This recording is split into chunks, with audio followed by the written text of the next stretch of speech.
I don't know if you can even make that claim. So, you know, if you think of Mo having to defeat athletes like Kipchoge, Geremu, Wasihun, Bekele to win Olympic gold, you just think that's just not going to happen. And he's perhaps more of a track runner. But then, you know, things change as you get older. Sometimes, you know, he's won everything there is to win on the track. So maybe a new challenge would have, the marathon had the appeal of being a new challenge, but he said he's going back to the track for Tokyo. That is his decision as far as we know now. And you know, we've seen from his performances on the track that he can win in lots of different scenarios. He wins by, you know, sitting in and producing that incredible sprint finish at the end.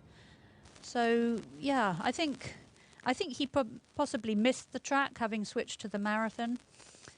But Mo Farah today pacing the last of these four groups, and they've been given instructions to go through halfway in 65:30 to 65:45, aiming for that Olympic qualifying time of 2:11:30. Yes, and we will pay close attention to that benchmark. There are three. The director clearly at some point will focus in on the British battle for domestic glory. There are three men who've got that time. Callum Hawkins, who I think is such an exciting prospect, fourth in London and fourth in Doha Boya. But when he came back to the leaders last year, I thought he was going to win the race. It was absolutely brilliant. So he's pre-selected. Mo has the qualifying time, but as Mara's just been talking about, he's focusing on the 10,000 next year, should we have an Olympic Games, touch wood. So Johnny Mellor's the other one with the qualification time after that fabulous 2:10:03 or 2:10:04. It varies depending on which website you look at, when he was 22nd in Seville. But the likes of Chris Thompson will be trying to take him on. And we've got all sorts of other great athletes. Watch out as well for Daniel Meucci. The Italians have got a fine history when it comes to marathon running. Galindo Bourdin, and then of course Stefano Baldini. Baldini's had a couple of decent finishes here in London. He was second 23 years ago. Such a great major championship performer. What a win that was from his in Athens 2004. So Meucci, yes, won't necessarily be expected to win this race, but watch out for him. He's quite a consistent performer, so there'll be some European pride on the line here. Meanwhile, in this lead group, we have the might of the East Africans trying to take on and tame Eliud Kipchoge, who has not been beaten over the marathon distance since his second outing with a not too shabby 2:04:05. He has never in his life run a bad marathon. Interesting a moment ago, Rob, that we saw some of this lead group take their drinks from the drink station at around 11 minutes, which is very early on in a marathon. I was a bit surprised by that because it's a cool day. Predicted forecast when we looked earlier was 10 degrees. It does look like it's stopped raining though. A little bit difficult to see, but so quite chilly. And ordinarily in a race like this, the elite athletes would get their special drinks at every 5k, so 5k, 10k, 15 and so on. So quite early for them to be taking drinks. It's a 2.15k loop around St James's Park, and they have a drink station. There's one drink station per lap. So if they want to, they can drink very frequently, but I think we'll see a lot of athletes skipping their drinks on some of the laps, perhaps grabbing a drink every other lap. Of course, they're running clockwise, and on an athletics track, they run anti-clockwise, so a little bit different from track racing. We did see a race in Prague in September, which was, I think it was 16.5 laps of a just over 1 kilometre loop. So this isn't the first time this format has been used. And of course, the London Olympics, last year's Doha World Championships, the London World Championships in 2017 also used a loop course. 14:48, Mara. It's just about low 2:03s, so it's pretty much what the elites have asked for in the very, very early stages. Moeen still up with that group. We haven't really spoken too much about the Norwegian, who was the European record holder for quite some time with that 2:05:48 in Fukuoka. now 4th on the European list, and a fine cross-country runner. Ran well in the Europeans, in the World Championships last year with 11th over the 10,000 metres. But today is all about that man front and centre in your picture. The world 5,000 metre champion from 2003, a bronze medalist on the track, a silver medalist on the track, and then arguably, well, I was going to say his crowning moment, becoming Olympic champion, but he might argue the crowning moment was breaking the world record, winning London for the 4th time, or running 1:59. It's an embarrassment of riches, It's ridiculous, Isn't it? Absolutely ridiculous. But yeah. Do you know what? I'm going to stick to my guns on that, Mara. I'm pretty sure I'm correct in the following statistic, in that until Kipchoge, I'm fairly sure I'm right in saying no reigning world record holder, male or female, had won the Olympic title, because it's a completely different type of race. And I was so impressed. The 2:08.5 that he won it in was an irrelevance. I mean, for him, it's almost, it's not a jog, but it's so far within his comfort range. I just loved the way he bossed that race, and to break that jinx was really incredible. And there was just a beautiful symmetry about the moment in Rio as well. I'll never forget it, because he had the bronze, he had the silver from Athens and Beijing, missed out on a place in the team over the 10,000 in 2012, and then turned his attention to the roads. And all of a sudden, all those years later, he did complete the set of Olympic medals. So call me old-fashioned, the 1:59's amazing, world records are great, but no one's ever going to take that gold medal away from his mantelpiece. So for me, that's his crowning moment. Would you agree, or would you pick the sub-2 maybe? It's an embarrassment of riches to choose from. I mean, saying an Olympic champion and world record holder, that's an example of how he's so consistent. You get phenomenal athletes like Paula Radcliffe, for example, long held the world record but never won the Olympics. Your question, I'm afraid, is challenging my statistical knowledge of the history of the marathon. But I'm thinking Naoko Takahashi won the 2000 Sydney Olympics and also was the first woman ever to break 2:20. From memory, she broke 2:20 after winning Sydney.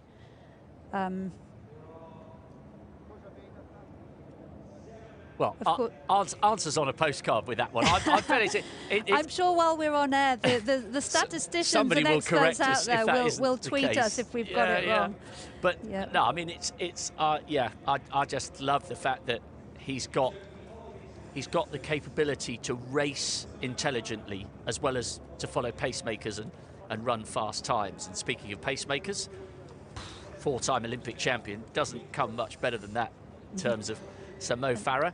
And accompanying him there wearing pace 8 is Matt Close, who ran 2:13.57 last year in Berlin. So pretty useful marathon runner in his own right. Of course, we said earlier that the pacemakers are here to do a job. Typically they'll go to halfway, sometimes to 25k. They'll have been given instructions from the organisers, who will have spoken to all the athletes and their agents. And there's several groups. So the top group we saw earlier aiming for 2:01.30 to 2:02. The second group aiming for 2:04. The third group 2:08 to 2:08.30. And the final group, this group, aiming for 2:11 to 2:11.30 for that Olympic qualification. Yeah, time. And they've, just to clarify the times there, Mara, that group that we're watching went through in around about 15:40, which is, sort of high 2:12s. I mean, it's such a long way to go, but it's a nice, steady start for these guys from which they can build heading into the second half of the race, but there is such a long way to go. Yeah, I mean, in these early stages, you don't want to worry too much about the pace. I mean, obviously, you don't want to be much outside your target, but the most efficient way to run a marathon is even splits. As soon as you diverge from that, and at any time you're going faster than what you would be doing under even splits, you use up energy and fuel and so on, and therefore more likely to hit the wall before the end. So as evenly as possible is what the pacemakers instructions are. But of course, the pacemakers are only human, and sometimes mistakes happen. But obviously, Mo and Matt very experienced. The third athlete there in the red vest is Shadrach Kimining, who ran 59:27 for a half marathon in January this year, and so also a world-class athlete. We talked earlier about Moen from Norway, Rob. He's a very interesting athlete. If you look down the men's marathon world all-time list, you Kenyans and Ethiopians, with a few other East Africans thrown in. But the first non-African you get to is Osako of Japan, and second non-African is Moen from Norway. He made an incredible improvement in 2017, running 2:10:07 in Hanover, and then in Fukuoka in December in 2017 going to 2:05:48, and that 2:05:48 in non-East African running terms really is world class. Marathon, European cross-country under-23 bronze almost 10 years ago. And actually, Moeen ran quite well bounced towards the back of that group. It's the closest he'd come, but this looks metronomic from Eliud Kipchoge. Kipchumba, that was Vincent Kipchumba just behind him. Low 2:05s, won Amsterdam. Huge improvements from him last year, but we're once again focusing on the group looking for Olympic qualification time, which is 2:11:30. Mo Farah glancing over his shoulder. Barrios, the Mexican. Barrios was a fantastic 5,000 metre runner. 5 times a Pan American medalist over the 5,000 and 10,000. And PB for Barrios of 2:10:55, so he has done the qualification standard, but that was in 2018, which was before the qualification period started. So I think he needs to run that 2:11:30 during the qualification period. Grice, Nash, Lund, Scott and Martelletti, British contenders. Martelletti's run 2:16. Antrim half marathon in September, so some good recent field challenge of just not having many competition opportunities at all. And we've seen some track races going on in Europe, but very limited possibilities on the road. I know, and it's funny, isn't it, Mara? You've got to. Those guys have been blown out the back of the pace set by the lead group, and yet you've got to remind yourself that the likes of Lund, Nash, Martelletti, they would absolutely wipe the floor at any park run anywhere in the world. They are absolutely brilliant runners. Yep. But they're on a different level to these guys. Right, 5 miles, 23:52. Just having a quick check to confirm who's in that group. While you're checking that, Rob, it's worth remembering that every man running you have to be invited to participate. People like Kipchoge, but every man starting this race today is world class, pounding the streets all over the globe, and that includes 10 men who are members of the Ever Presence Club. They are men who have completed every single London Marathon since it started 40 years ago. The youngest is Chris Finnell, who's age 61 now, and they stretch up into the 80s. I think the oldest is Kenneth Jones at age 87. So it started off as a much bigger group and has dwindled, but 10 of them have committed to being out there completing the virtual London Marathon your way, as the marathon have branded it, between midnight and 11:59 p.m. tonight. So very, very good luck to those Ever Presents, and may we see 10 of them out next year again. I hope so. Yep, you took the words out of my mouth. October the 3rd next year. Here's hoping that will be absolutely rammed with family and friends waiting to greet loved ones at the end of the race. If you've ever run it as a club runner or fun runner, it is so hard to find anyone at the end, especially if you go back to the 90s, pre-mobile phone. They used to have, well, you would never have experienced this, Mara, because you're so good. they used to have the avenue of trees, 26 trees, and they would say, go to the letter that your surname starts with, because if you remember nothing at the end of the marathon, no matter how badly or well the race has gone, you'll always remember what your name is. Yeah. But you'd go to the tree, say with mine, it would be the W for Walker, but there would be hundreds and hundreds of people gathered round, and it would take ages to find everyone. Oh, there was a beauty and a simplicity to life before mobile phones. By the way, just to clarify, on that 5 mile checkpoint, I've got my 2 pace charts here, Ks and miles. We like the miles in old-fashioned money in the British system. 23:52, just outside 2:04. So it's a solid rather than a spectacular pace in the very early stages. We'll get the kilometre splits for you as well, as and when they emerge. But it's a sensible pace, and maybe the likes of Eliud Kipchoge, well, we know he's more than capable. 2:01:39, the official world record. Maybe he'll be looking to pick up the pace as we edge towards the halfway stage. But it's they're not ripping up the trees as far as the early pace is concerned, but I think this is pretty sensible. Oh, there's Moeen, by the way, just on the back of that group on the left. He's the Norwegian we were talking about. But Kipchoge, Mara, should look comfortable at this pace, and does look comfortable. Absolutely. I mean, like with Koska in the women's race, this is some 4 minutes, 3 to 4 minutes slower than his best. I just wonder if, I mean, the men have the benefit of having seen the women not produce a world record, and I just wonder if they may possibly have adjusted their ambitions slightly. It is still raining. I thought it had stopped, but it started again. Meucci there from Italy, we talked about earlier, brilliant championship performer. Hasn't broken 2:10, but he really saves himself for the big occasions. He was the European champion back in 2014.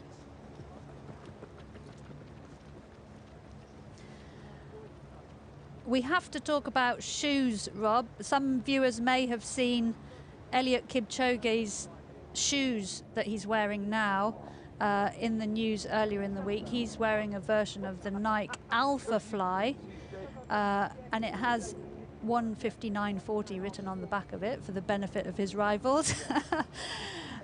So this is the latest version of these shoes with a high stack height, maximum limit of 40 millimeters, and a carbon plate, a curved carbon plate inside, which gives you some energy return. The others appear to be in the Vaporflies, the orange or pink shoes, but Kipchoge is in a version of the Alpha Flies, which I think I'm right in saying he definitely wore for the 1:59:40 attempt. Yes, I think there may have been minute variations, but it's tantamount to the same shoe. And I guess, you know, for those of you who were watching the elite women's race, we did touch on the shoes, because it is such a massive talking point in the distance running fraternity, and it's a balancing act between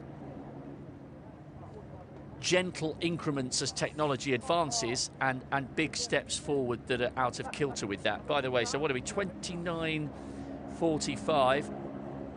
Yeah, so it's they could do with speeding up just a fraction. It's steady by the standards that we're normally used to seeing from Eliud Kipchoge. 30 minutes on the nose for 10K is around about low 2:06s, so we can expect to see them speed up a little bit, and maybe Kipchoge's just having a word with them there.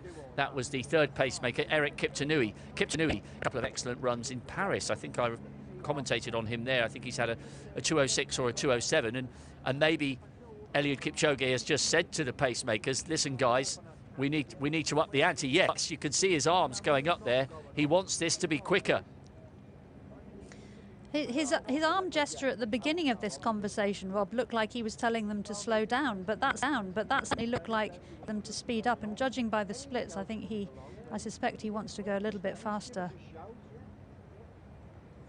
Well, he certainly earned the right to have a word with the pacemakers, who you would duly respond. Distance running royalty says faster. You say, by how much, sir? I'll start immediately. Look, we can't talk about the shoes all day, but it is worth touching on. One point you've made earlier today, Mara, that I really like is that World Athletics have begun an initiative where any elite athlete must have access to all the shoes that are legally available. Because, you know, one of the reasons I fell in love with athletics and with distance running in particular is that, you know, it is probably the most accessible sport anywhere in the world. If you're able-bodied, you can run. And, you know, the spikes for the track nuances, that comes later. This is, you know, athletics is an incredibly inclusive sport. It has no regard for gender. There's every bit the same level of excitement for a women's 100 final as there would be for a men's. Athletics has been at the forefront in that regard for decades. And you've got, you know, within the sport, you've got so many different physiques. You know, these giant shot putters, tiny 10,000 metre runners like Haile Gebrselassie weighing 7 or 8 stone. You know, athletics prides itself on being the most accessible sport in the world, which is why you have so many people from different nationalities. And what I think is very important, whatever your view is with regards to the technology and the speed with which it's encouraging, shall we say, these records to get broken, it's so important that at the highest level it is equal for everybody, because, you know, it's absolutely a cliche. You know, there are many Africans who come from, you know, loving, supportive, provided backgrounds. Not all of them start out with no shoes, but that is the basic principle of our sport, that anybody at any level, no matter how little money they have in their pocket, they should be able to access our sport. So at least from a World Athletics point of view, they are ensuring that that equality remains in place. Yeah, the universality and accessibility of athletics is really critical. Of all the sports, you know, it requires very little technology. Until now, it has required very little technology. If you think of sports like rowing, fencing, triathlon, cycling, the performance is in some way determined by your equipment, in addition to the human endeavor. Running until now has been really entirely about human endeavor. Okay, we have had shoes, but, you know, that's it. And the concerns around accessibility are, one, are the costs. So is it going to make people of modest financial means unable to do running? And we must not ever let that happen, ever. Absolutely, I agree. Then at elite level, World Athletics have now started this athletic shoe availability scheme to ensure that all athletes can access all shoes. But don't forget that at elite level, most athletes will have a contract with a shoe manufacturer. So it's fine for the athletes who are with Nike, with the Vaporflies, Alphaflies. The other manufacturers now are bringing out shoes, have brought out shoes which have a blade, which have a high stack height. But whether those shoes can match the Nike shoes is sort of remains to be seen. And athletes who are not with Nike, then the question is, do they honour their contracts or do they breach their contracts and go with the Nike shoes? So there are lots of questions about accessibility. What this really boils down to is preserving meaning in results for me. So when an athlete crosses the line, can you categorically say that performance was down to that athlete? Or are you saying, wait a minute, what shoes did that person have on? So it's, I mean, World Athletics they've put a moratorium effectively, frozen the status quo effectively until after the Tokyo Olympics. And they've also set up a task force, a working group, to really get into the detail of this for the long term. And in the meantime, they've set up this athletic shoe availability scheme. But I'm an old-fashioned purist, if you like, and for me, the appeal of running is that it is really all about human endeavour. You can't make gains through equipment, and I feel that the shoes have perhaps sneaked us towards those sports which have a lot of equipment. But then on the other hand, you know, you can't stop the advancement of technology and innovation. That will happen. So the key really is how World Athletics regulates the sport to ensure its universality, fairness, integrity, and so on. Well said by Mara Yamauchi there. 6th in the Olympic marathon in Beijing and a Commonwealth medalist over 10,000 metres way back in 2006. What a great edition of the Com Games we had in Melbourne. Right, that debate will continue to rage. Let's focus on what we can see in front of us, which is a trio of fantastic pacemakers with a world-class field of athletes right behind them, spearheaded by Eliud Kipchoge. Coming round now with, what is it, 14 and a bit laps to go. It's 2.15k, so we'll focus our attention on the splits, the kilometres and the miles. And we just need to keep a close eye on the speed with which they go through the next couple of K, Mara, to see whether the pacemakers have responded to Kipchoge's obvious demand to up the ante a little bit. Yeah, I mean, they look pretty comfortable at the moment. I just wonder if the weather has slightly put them off the original agreed pace. I mean, this sort of thing happens in the marathon. In the Beijing Olympics, you know, it was supposed to be very hot, humid on the day of the women's marathon. A couple of days earlier, we had heavy rain, and it wasn't the day. The woman who eventually won, Constantina Tomescu, she got rid of her hot and humid plan and ran more ambitiously. So I just wonder if these athletes have adjusted their ambitions slightly in the opposite direction and thought, right, given the weather conditions, we need to, and what we saw with the women, that we have to just be a little less ambitious. We said earlier, Rob, that Kipchoge is going for his 5th London Marathon title. He's also, if he wins today, he will become the 2nd athlete to win 3 races in a row. Dionisio Theron from Mexico won in 94, 95 and 96. Kipchoge's won in 15, 16, 18, 19. He took a break in 2017. That was the year when he made his first attempt to run sub-2 at Monza in Italy. He came very close. I think it was 2 hours 25 seconds. Didn't quite make it, but was very close. And then on his second attempt in Vienna last October, run that historic 1:59:40. Yes, and I remember him talking about Monza in the aftermath and saying that the lack of crowd had an impact there. I remember getting up to watch it. It was fascinating, and it was an amazing athletic endeavour. As you said, it was 2 hours and 25 or 2 hours and 24 seconds. But it was eerily quiet, as is the course today. But such is the demand for safety with regards to the virus that's changed things for so many people, that the organisers had to absolutely ensure that we wouldn't even accidentally have any well-wishers, which is why the hoarding on the inside is so high. They had to be seen to be making sure that no spectators tried to come along. And just to kind of rubber stamp how careful and how responsible the London Marathon organisers have been, everybody that we've seen and everybody that we will see competing here today, they were tested at home 4 days before getting on a plane. They were then tested again at the arrival at the hotel with accompanying grounds of 45 acres or so that athletes could train in safety. I believe they were tested again, or at least had their temperatures taken, on Saturday.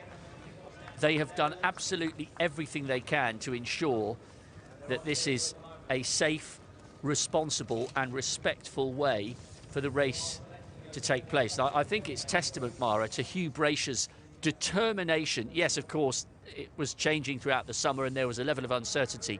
He said time and time again, we will do absolutely everything we can to ensure that there is a 40th edition of the Virgin Money London Marathon at some point in 2020. And yes, we haven't got 45,000 people. Yes, okay, we haven't got hundreds of thousands pouring through the streets.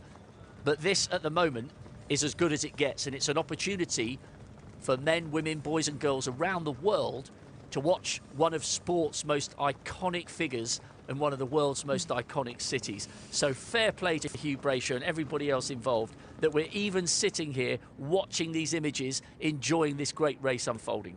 Absolutely, I couldn't agree more, Rob. I mean, we've all had to change our lives completely because of the pandemic, you know, working from home, not being able to see friends and family like we would normally do, you know, very, very limited travel opportunities. And how you put on a marathon in the middle of a pandemic is you know, seemingly unanswerable question, but hats off to the London Marathon for doing it. I mean, it's very different, you know, the course is different, the time in the year is different. We're used to seeing this in April, but here we are in October. The format is different. The recreational runners are all running virtually, not here in central London. So they have had to change an awful lot, but hats off to them. And I hope this can be a model to other races, you know, for the rest of this year and next year. This and Tokyo have been the only World Marathon Majors races to take place this year. Tokyo took place back in early March, but that was an elite-only race. That decision came right at the last minute. Of course, that was the beginning of the pandemic, and they cancelled the mass race. Yes, I believe Bahanu Legesse won Tokyo, just inside 2:05. Gitane Molla won Dubai in 2:03.5. I wonder whether we'll see a time that's quicker than that here today. Do you know, I'm just going back over the times that Kipchoge has run in recent years, and the last race that he won outside 2:03 was, I believe, he ran 2:04.17 when he won London 2 years ago. Last year was 2:02.37. Absolutely incredible race and a wonderful performance from Mosinet Geremu, who stayed with him until so close to the end. 2:02.55 for the fourth fastest time in history. So he's made a habit. If you go through his Berlin wins, 2:04 on the nose, 2:03.32, 2:01.39 obviously for the world record. His London victories, 2:04.42 5 years ago, 2:03.05 in 2016. Remember, he wasn't sure that he was so close to the world record. He was focusing on winning the race against Stanley Biwott. Biwott ran 2:03.51 and was right in contention with Kipchoge until close to the end. It was an incredible race. So it's become, this is how good Kipchoge is. It's become unusual to see him win a race in a time as slow, I use that term lightly, as 2:04. Yeah, I mean, he's just so consistent. 35 years old now, so he's got a few years left. You know, could he defend his Olympic title next year? Possibly. I think he could lower the world record further. He's done the sub-2, that box is ticked. But my sense is that he can lower the world record. Seeing him cross the finish line in Berlin in September 2018, he didn't look that tired. I think he could have gone faster. So I think quite a bit still to come from Kipchoge. Shura Kitata is another interesting one, Bob. He pushed Kipchoge all the way, finishing second in 2018. So along with Geremu and Wasihun that we spoke about earlier, he possibly could be somebody, if anybody, who can challenge Kipchoge. Yeah, that's a very good point from Kitata, actually, and he's only 24. Former world junior record holder when he ran 2:08 and bits. That might have been in Shanghai, actually. The 15K, 44:31. So let's see where that brings us out. Well, 45 minutes would be 2:06. So yeah, it's not going to be as fast, perhaps, as we would normally have expected to see from Eliud Kipchoge. But the Olympic champion and world record holder certainly looking fairly comfortable at the moment. Lemmer, we touched on him at the beginning, third in Berlin last year, behind his compatriot Kenenisa Bekele, who ran to within 2 seconds of the official world record. And it was slightly overlooked, that performance from Bekele, because it happened to come so close to Kipchoge's 1:59 and also came during the World Athletics Championships, which was on this time last year. It's hard to believe we were there. 52, it's nuts. It feels like a lifetime ago in some regards, doesn't it? But I remember preparing to commentate on the men's marathon and having to reprint out the men's all-time list because of the revisions that took place while we were all in Doha. I mean, consistency on Kipchoge, if you look at Bekele, he's not consistent, to be honest. You know, he's dropped out or not started several marathons. He did a good debut in Paris 2:05, but then sort of suddenly out of nowhere nearly breaks the world record. So I think on consistently, certainly with Kipchoge, we know what to expect from him. He's a steady performer, 2:03 or faster. But with Bekele, there's a bit more ups and downs. I mean, that's perfectly normal. We saw in the women's race, you know, some athletes not quite performing at the level that we would expect if you're badly affected by cold and rain. You know, the conditions, the course, build-up. Of course, build-up in the pandemic has been very difficult in some cases for these athletes, not able to train as much as they would like to, or having to train alone for a lot of the time, lack of competition opportunities. Yeah, I mean, do you know what? The other element with Kipchoge, and, you know, we're going to have another 2 hours, or, well, another hour and 25 minutes to talk about him. We've got the elite men's and women's wheelchair races coming up, by the way, in, what is it, around about 2 hours and 10 minutes. Really is an absolute festival of distance running and distance pushing today. The other factor with Kipchoge, Mara, that we haven't talked about, and you're absolutely right with the inconsistency with Kenenisa. He's been beset by injuries since those glorious days where he won so many editions of the World Cross, short course and long course, 6 long course titles. No one's ever done that before, not even Turgat with his 5. But one of the huge advantages, I believe, that Kipchoge's got, as we watch Moeen and Levine's tail the pacemaker, that's Ruben Kipyego, Patrick Sang, Kipchoge's coach, that is a relationship that has thrived. That they've got a family history.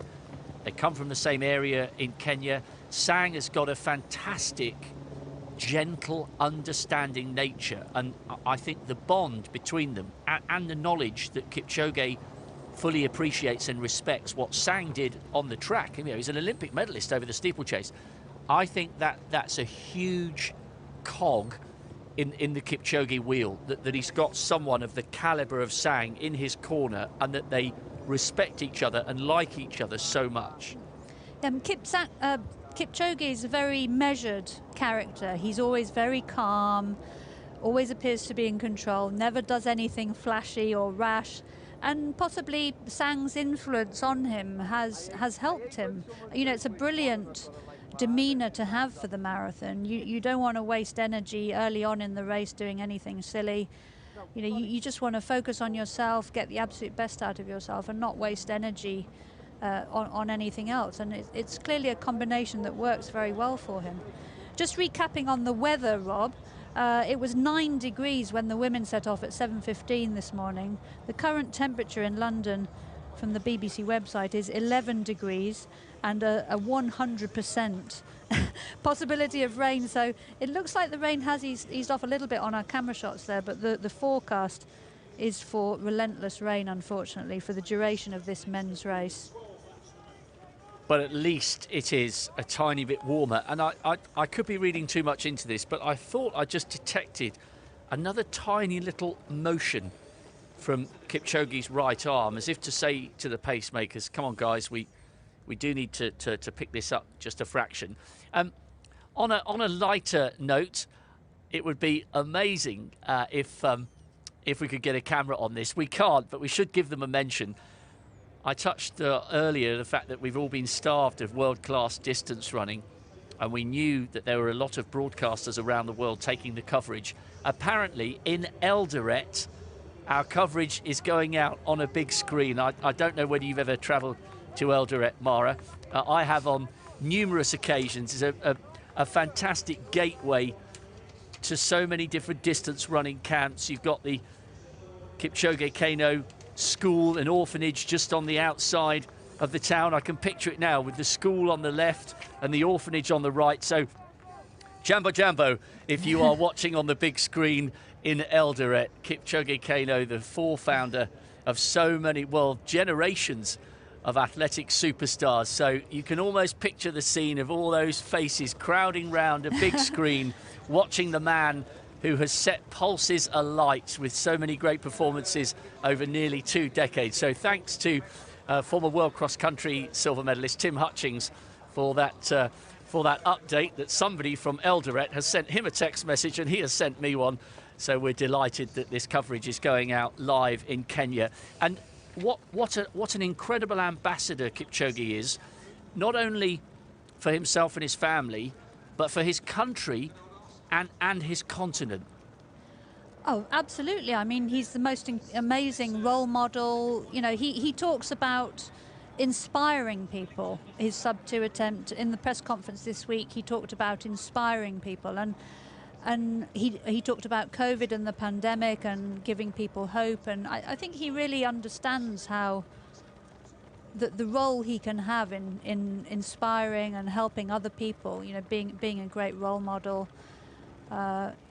Yeah, I've never been to Eldoret as an athlete, but I grew up in Kenya in Nairobi till I was 8 years old and did visit as a small child. But of course Eldoret and Iten and other areas of Kenya, formidable meccas, if you like, of distance running. A lot of these athletes running today are based there. Of course, the plus side of the mass race not being able to take place today is that it's gone global. You know, 45,000 virtual mass runners running all over the world. Just checking my list of numbers from each country. We spoke earlier that during the women's race that Hong Kong, Taiwan, the USA and the UK have the biggest numbers. In Kenya, it's 11. I wonder where they are. We should get cameras on them. The maybe Kenyan media should get out and cover them. Yeah, of course, the virtual mass race runners are running in London Marathon bibs front and back, making sure they do the distance and timing themselves on the London Marathon app. So while you're out and about today, if you see any London Marathon runners, do give them a cheer. So this is the group aiming for Olympic qualification. We spoke earlier during the women's race that the qualification suspension due to COVID was lifted by World Athletics. It was due to finish on the 30th of November, but it has been lifted for the road events to reflect the fact that the marathon runners only get a couple of 2 or 3 attempts a year really at racing, the lack of competition opportunities, and also the fact that in Doha the conditions were really unconducive to running qualification times. So brilliant that these athletes have this opportunity. Ben Connor there, the tall athlete in the New Balance kit. Connor ran a PB over the half marathon at the Antrim half on the 12th of September, 60:55, so he's in good form, 27 years old. Johnny Mellor, we mentioned earlier, he's the only Brit in this race who has a marathon qualifier already. Mo has, but he's aiming for the track. And the third Brit is Callum Hawkins, who is pre-selected. So several other Brits in this British National Marathon Championship going for the qualification time for Tokyo, 2:11:30. And Mara, you also alluded to the fact that from a British point of view, and I wonder whether other federations may follow this example, there is the outside possibility of a selection race, because we know London is going to be on this corresponding weekend next year, October the 3rd.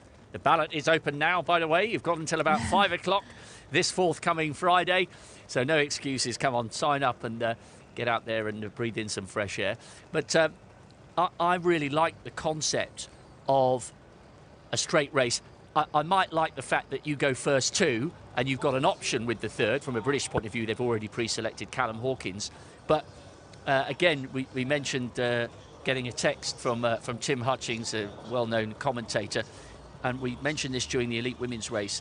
He says that straight-out selection race in the USA, which happened on the leap year day, I think, this year, February the 29th, is absolutely incredible drama.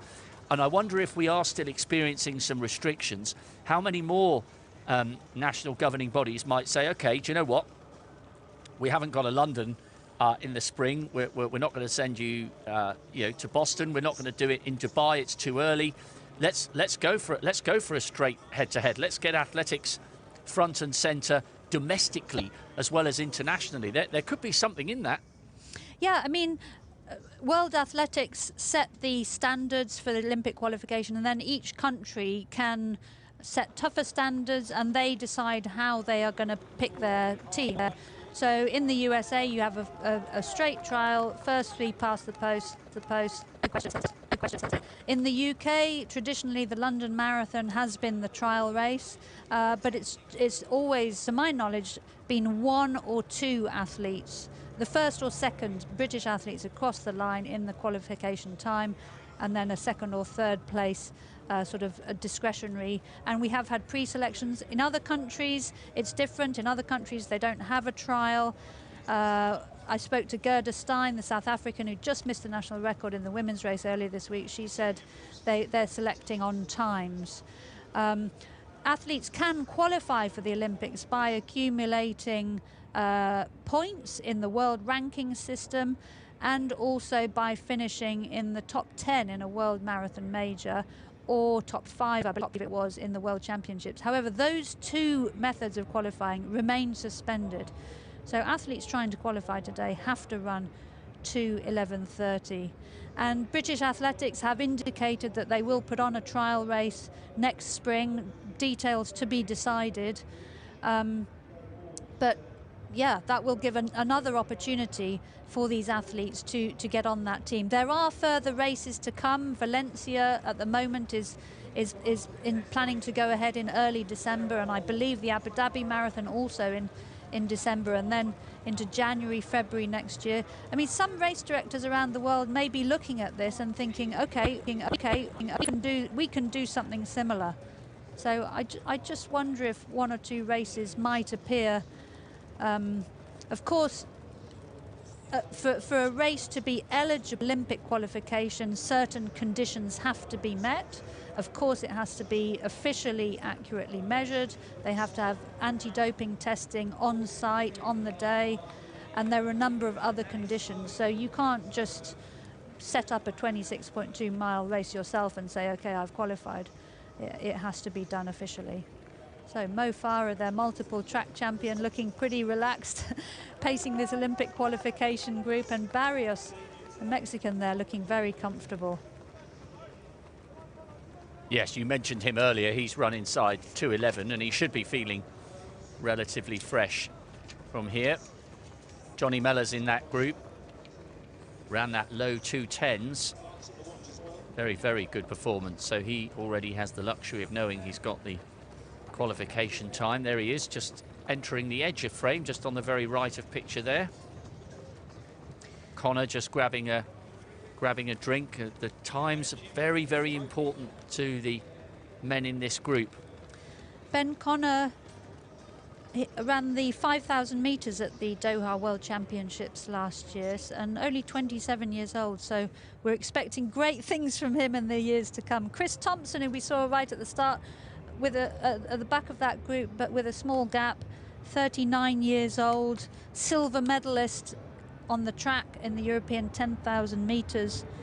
And really, it was interesting at the press conference, he sounded very relaxed. He said when lockdown came, he decided to have a bit of a break. He toned down his training, had a bit of a rest, and he said he was really eager and felt he'd benefited from the rest, and was really up for a good race today. So I think the rest may have done him good.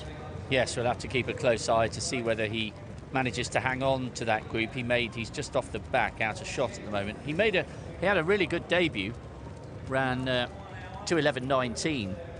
He was 11th back in 2014. He hasn't had easy build-ups to his marathon since then. I think there was one year where he ran 2:15 and he was really struggling with injury. There is Tomo, having just taken a drink.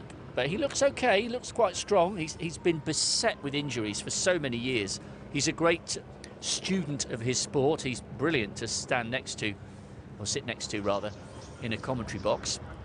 Right, let's get a take on the split. So 59:37 at 20k. Yeah, so it's not up at 2:06, so we're probably, what, maybe 2:04s, 2:05s, and you might expect, Mara, if he's feeling okay, you may well expect to see negative splits in the second half from Eliud Kipchoge. If he's feeling good, he might throw off the shackles of the pacemakers and say, right, okay, boys, enough's enough. I'm on my own. I'm going to dictate the proceedings from here. Yeah, I mean, the way he's been asking the pacemakers to go quicker. We think that's what he's been doing. I think we could see a faster second half for sure. He looks very relaxed.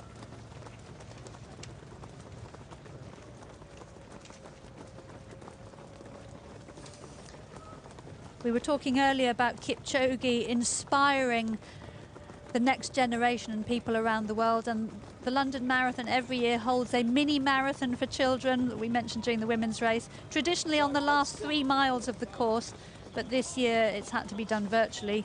But 150,000 children across the UK from over 500 schools, primary school children, are taking part. They're asked to run or walk or push or be pushed, somehow cover 2.6 miles between the 28th of September and the 9th of October. So that virtual mini marathon underway. Yes, and I think the organisers said they had something crazy like 100,000 registering in the first few days. It absolutely went wild across primary schools in the United Kingdom. Mo Farah is a previous winner of the mini marathon. David Weir in the wheelchair race as well. Previously, before joining the main London Marathon, competed in the mini marathon. So, you know, for children, getting the London Marathon on their radar early and developing champions of the future is a really key part of the London Marathon.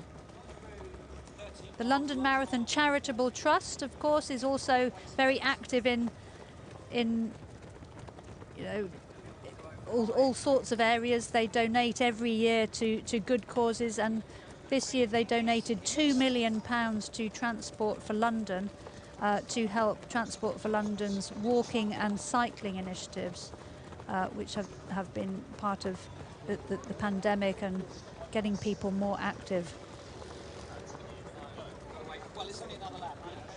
So it is almost out at 2:06 pace. Kipchoge will want to push things on here in the second half. I did notice actually, Mara, whilst you were running us through those various statistics and the good news, the high profile that this race brings to distance running on all levels, club, fun runners, children, the next generation. Kipchoge missed his drink at that previous station. I'm not sure whether he hung back in the group to then get some generic basic water, but he went, I saw his right arm go out for his drink and he missed. Okay, well, this, in wet conditions like this, especially if you've got gloves on, it's quite difficult catching your bottles. When I was racing, I used to put plasters on the side of my bottles when it was wet so that I could, just to make them less slippery. But they are getting drinks every lap, and it's 2.15k per lap, so it won't be long before he gets another chance. The elite athletes, of course, can all provide their own drinks. They are provided with water and Lucozade from the organisers, but they all can provide their own drinks. In conditions like this, you know, you can afford to drink less. A lot of people obsess about hydration during a marathon, but it's worth remembering that you can dehydrate a little bit over the course of the race. If you finish the race a bit dehydrated, that's fine, because the race is over. You want to be fully hydrated on the start line, but over the course of the race, a small amount of dehydration is okay. And of course, the less weight you're carrying, the faster you can go for the same effort. So in conditions like this, 10 degrees, it's wet, you know, they compared to something like Doha, where it was exceptionally hot, the athletes can get away with drinking less. We just caught a glimpse of Herzog there, the Austrian athlete, Peter Herzog, improving a lot in recent years. His current PB 2:10.57. So we've talked a lot about the Brits aiming for the qualifying time, but other athletes as well will be aiming for that qualifying time as well. Amongst them, Stephen Scullion from Ireland, PB of 2:11.52. In July this year, he said he was retiring, but then he said, no, I'm not, I'm still going.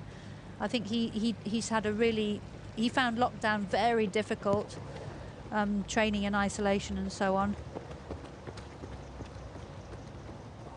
Brett Robinson of Australia, who we saw right at the beginning, he broke the Australian national record for the half marathon in February this year in Marugame in Japan, 59.57. So good recent form for him. He ran 2:10.55 in April last year in London.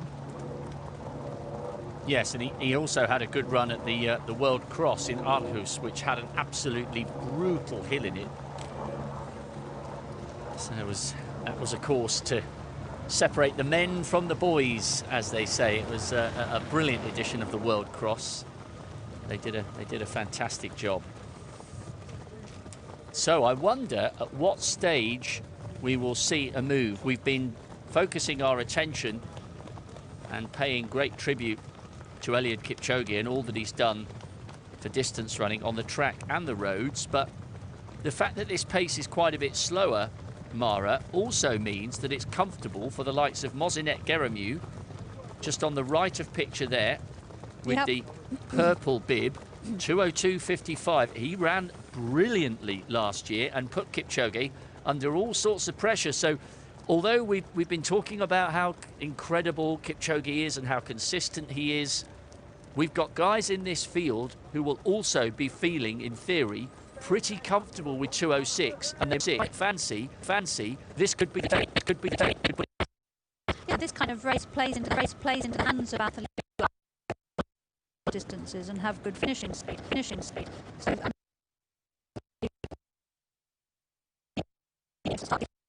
pace and dropping a few of the runners in this still quite big lead group. The tall figure in the blue vest to Kipchoge's left, as you look at the screen, is Kipchunga from Kenya. This is his London Marathon debut. He won the Amsterdam Marathon last November. Yeah, and you know, it's funny you mentioned him actually. It's a great shout. He hadn't run inside 2:10 until last year. He ran 2:06.56 in Vienna in April. Won Amsterdam with 2:05.0.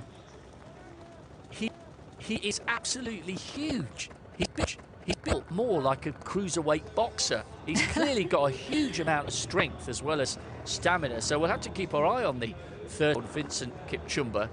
Have a look at him again, Mara. When you see him silhouetted against the rest of the athletes in this group, he's got mass for a marathon runner, and he'll be silhouetted against the rest of the athletes in this group. He's got incredible muscle mass for a marathon runner, and he'll be riding high from the confidence of going low 2:05s in Amsterdam a year ago. He's just on the left. You see what I mean? He's massive. Quite tall. Well, I mean, marathons on TV can be deceptive. Relative to Kipchoge, yes, he looks big, but if you saw him in real life, I guarantee he would look tiny.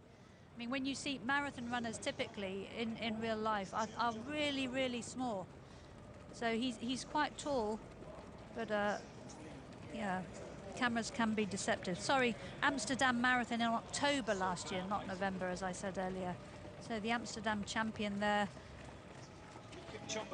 hanging right in there with Kipchoge. Pacemakers still going. Sometimes they drop out at halfway, but these three obviously have been instructed to go to 25k, possibly even further. Kip Sarem there on the right of your screens, also his London Marathon debut. He won the Rotterdam Marathon last year, 2:04.11.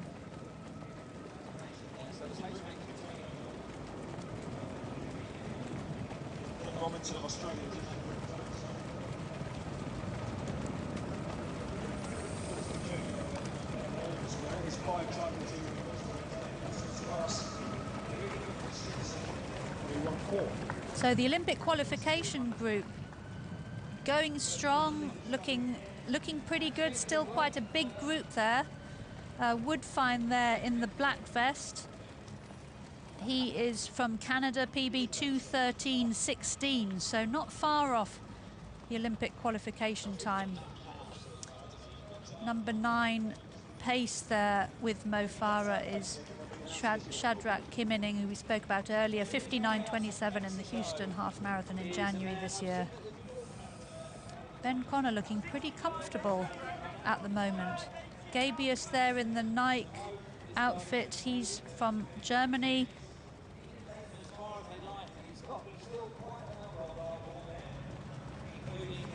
Mo looks so comfortable at the moment, doesn't he?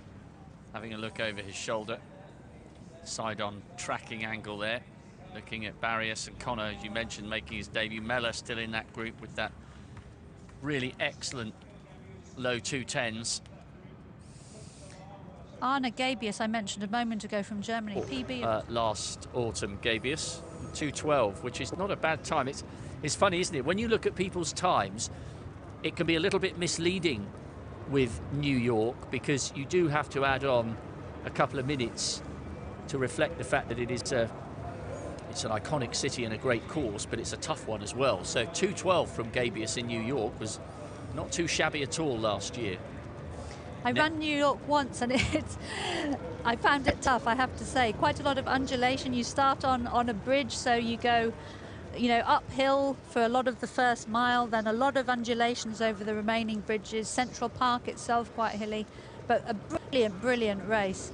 And they haven't used pacemakers as far back as I'm aware, and so you get really terrific racing in New York and brilliant atmosphere. But sadly, one of the several World Marathon Majors races which is not going ahead this year due to the COVID pandemic.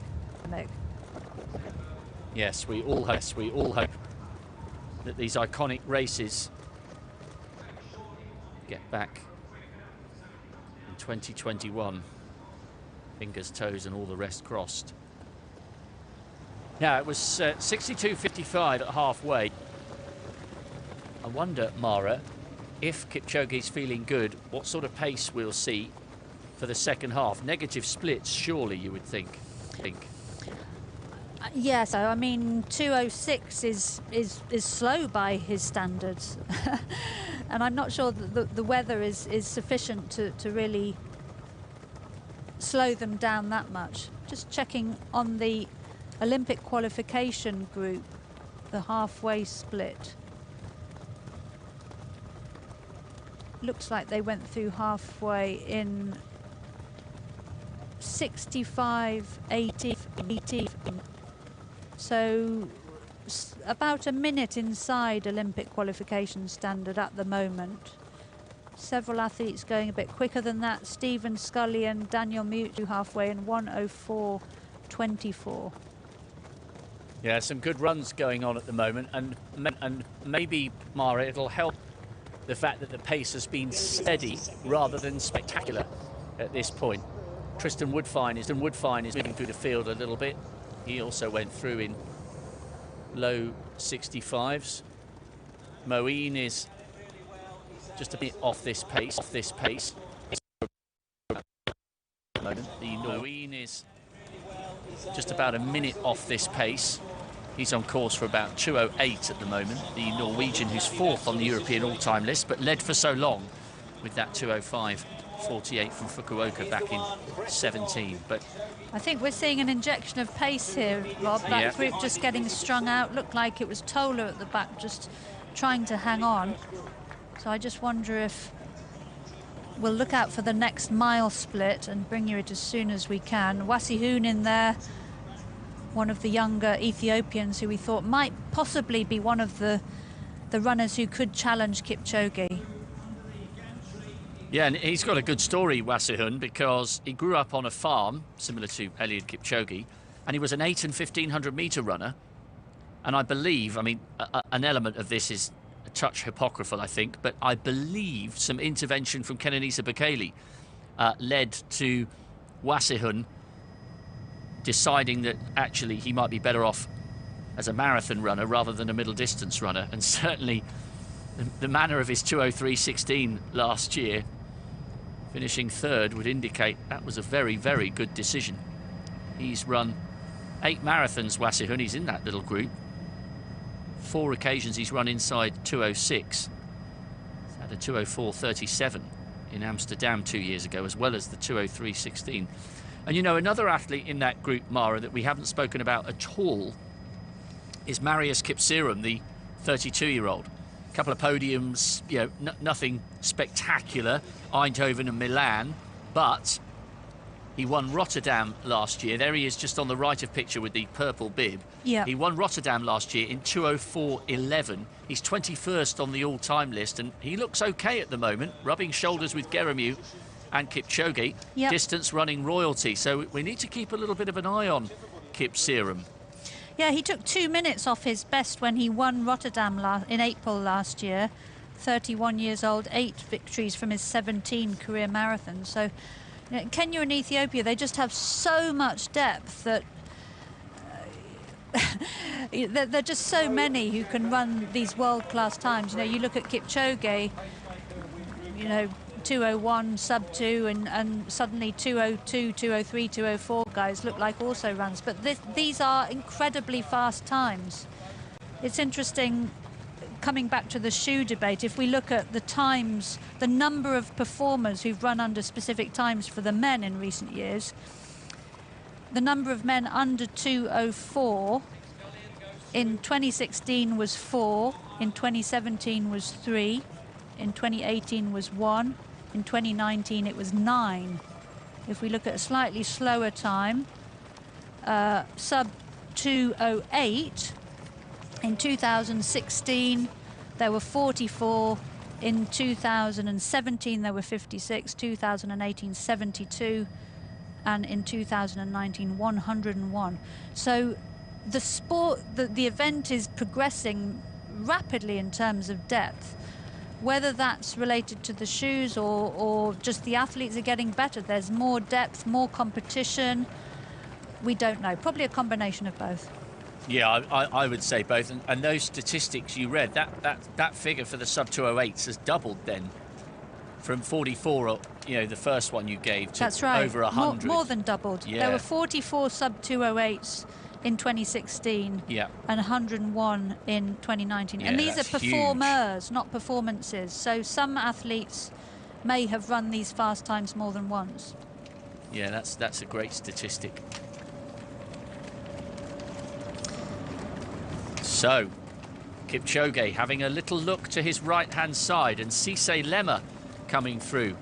Lemmer is the 10th fastest in history, finishing 3rd in Berlin last year, behind Kenenisa Bekele, who went within 2 seconds of Kipchoge's world record. And Lemmer, barrel-chested athlete from Ethiopia, right up alongside Noah Kipkemboi, and clearly fancies the job here. This, do you know what, Mara? This has got the makings of turning into a really intriguing race. It's not necessarily panning out as we may have expected it to on paper and on so many occasions when Kipchoge has played centre stage at big city marathons around the world. They're lapping Lund, by the way.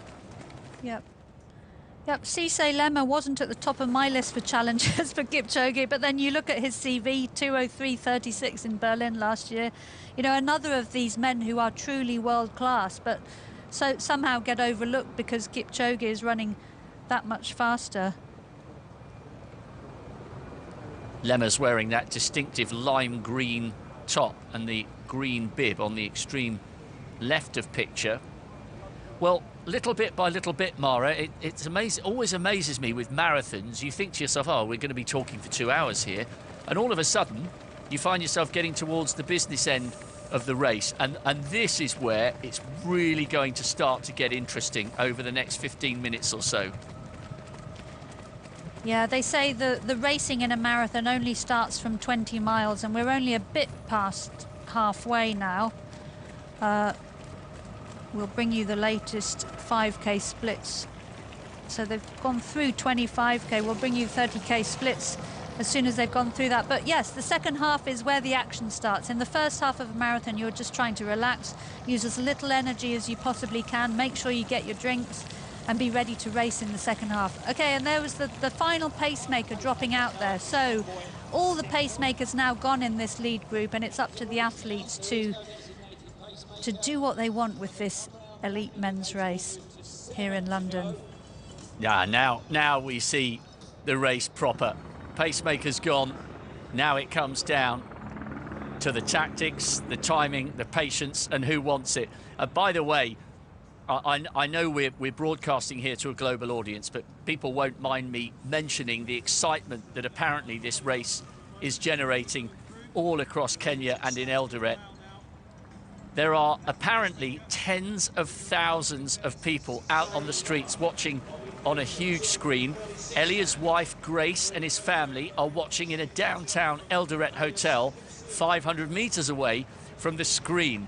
I'm reliably informed here, it says, our TV station has free-to-air broadcast rights, which means Kenyans without access to satellite television are able to watch and enjoy the coverage, which is brilliant to hear.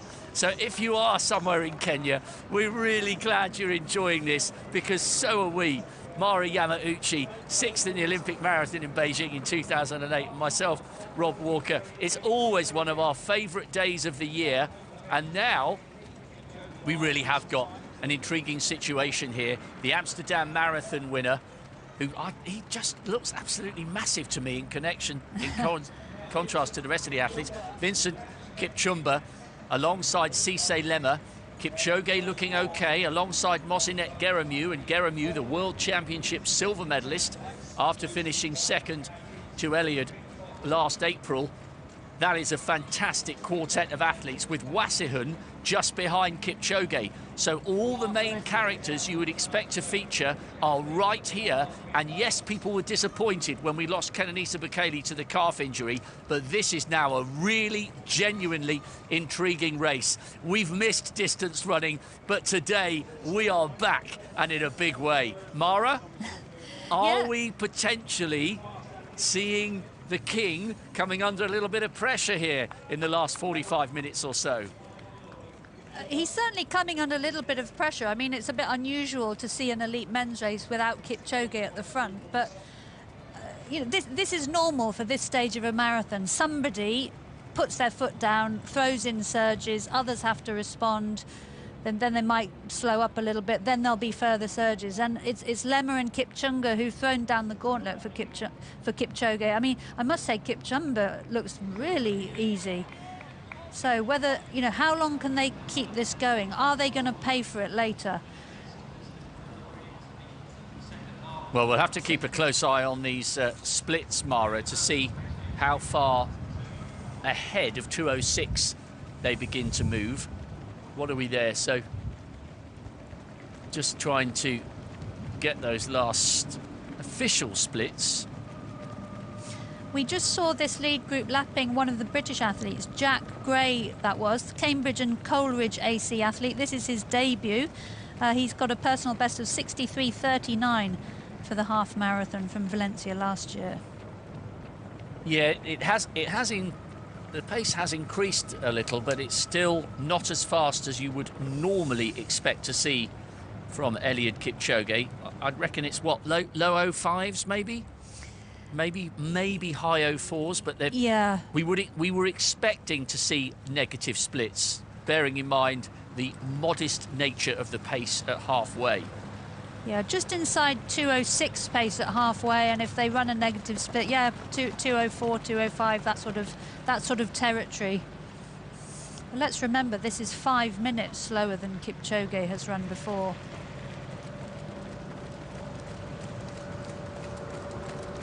Well, it's a fascinating race unfolding here. Lema looks composed at the front. Kipchumba with that beautiful, long, economic stride in second place. Kipchoge in the group there won't be panicking, but as you said, Mara, it's a very different scenario to the one that we're normally used to seeing unfold, with him dominating these races from start to finish. This will test him tactically, and we'll find out. He should be up to the task, and we'll find that out over the next 35, 40 minutes or so. There is a moderate wind today. The forecast says 15 miles an hour, and I'm just wondering if Kipchoge is happy to let others do the hard work at the front and just stay in that group and just preserve his energy a little bit longer. It doesn't look from the trees too windy, but that is the forecast. I know, it's funny, you know, we're understandably showing respect to the other athletes here, and we're saying maybe we've got a great race on our hands, and you know, such is his brilliance. by his own high standards, he might just break out into a sprint and suddenly create a 100-metre lead on the rest of the field. But he's paying close attention to Cisse Lemmer there. Lemmer, remember, who's been on the podium in Berlin. He was third in Tokyo earlier this year. What was it, 2nd, 3rd of March? Yeah, early March. Tokyo Marathon used to be in February, but they delayed it slightly. So Jared Ward there from the USA. He's in the, I believe that's the second, no, that's the Olympic qualifying group. PB of 2:09.25 for Jared Ward. And he ran 2:10.45 in New York last year. He finished 6th in the 2016 Olympics. Best place to finish in the Olympics. That's the highest finish by a British woman, isn't it? 6th? It is, or joint? yes. Is it joint with joint? Priscilla Welch, who also finished 6th in LA in 1984. So the Austrian Herzog on the left of our picture we mentioned earlier, Miucci in that group. He's a really good runner, Miucci. I always enjoy watching the Italians. They generally perform really well at the major championships. Of course, Stefano Baldini won in 2004 Athens Olympics, so really good championship pedigree from Italy. Oh yeah, and you go back to the late 80s with Galindo Bourdain. I mean, but Baldini, I think Baldini had a couple of world and European medals as well. A classic example of somebody who wouldn't necessarily have challenged in an eyeballs out as fast as you can run big city marathon, but in terms of his tactical nous and his ability to pull out medals, absolutely phenomenal. Yeah. I was in the stadium when he won in 2004, and everybody was expecting Paul Tergat to really give the rest of the field problems, because I'm pretty sure Tergat was the reigning world record holder. He'd become the first man in history inside 2:05, but he ran out of steam towards the end. It was a brutal race in Athens, but Baldini ran so well for that gold medal. I must be showing my age. I can't believe that was 16 years ago, Mara. I can remember it like it was yesterday. Time flies. So the athletes must be getting very near to 18 miles. So I just want to remind viewers who may have missed our women's race earlier, the mile marker at mile 18 was designed by 3 young architects based in London, Ayanna Blair Forge, Shreya Radia and Quincy Haynes. That was in a competition last year between the London Marathon and the Stephen Lawrence Charitable Trust, in memory of Stephen Lawrence, who was murdered in London in a racial attack. He ran the mini marathon in his younger years, and the mile 18 marker redesigned in his honour by budding architects. Stephen himself wanted to be an architect. This year they were going to run a competition for all the mile markers to be redesigned, and that is on hold because of the pandemic, but we hope it will return next year.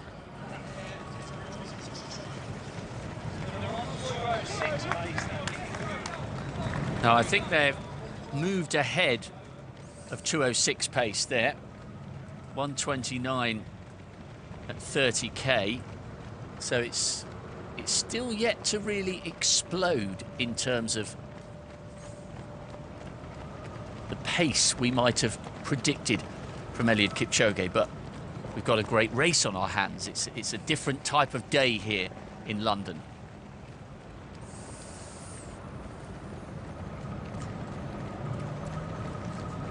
Tamirat Tola, fantastic championship athlete. He's won the Dubai Marathon, but before that, World Championship silver 2 years ago in London, and got a 10,000 metre bronze behind that man Mo Farah in 2016.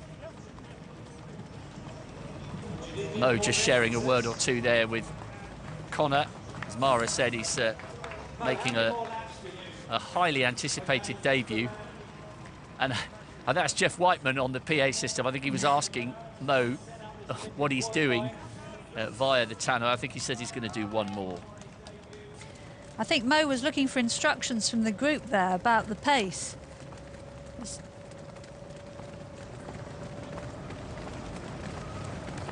4:47. It's another steady, solid mile.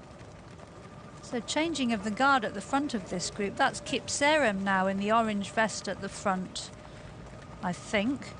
The Rotterdam champion from last year, and Kip Ruto in the black vest. Yes, Kip Ruto.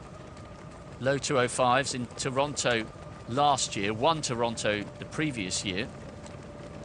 Kip Ruto's in really good form, Mara. He ran just outside the hour for third in Prague on the 5th of September, so he's in cracking shape. 9th fastest in the field on paper, but I think as a result of that sharp, crisp half marathon in Prague, he'll be feeling quite confident at this stage.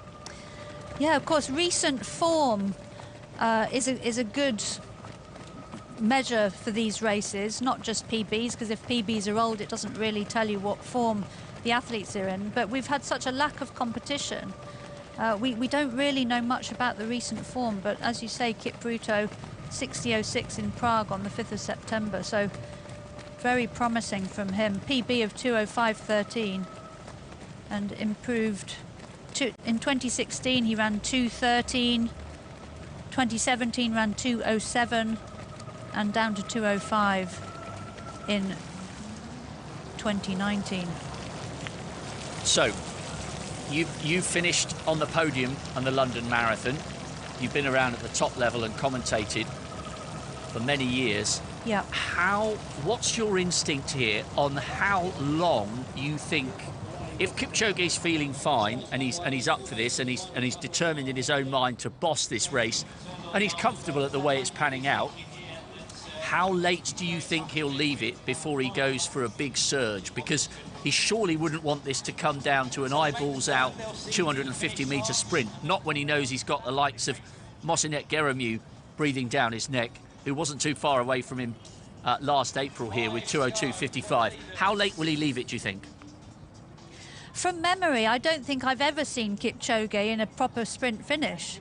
He always goes several miles before the finish, so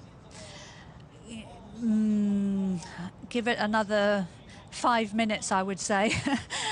I mean, he looks comfortable. They've picked up the pace. He's just, you know, it's still another 30 minutes or so of running. The danger, I've been here myself, the danger if you go too soon, and there we get the laps to go counter firing up, so 5 laps to go. If you go too soon, you put in a surge too soon, and then you have to keep that effort going for too long, then you pay for it. So let's not forget, this is comfortable in Kipchoge terms. 2:06, 2:05.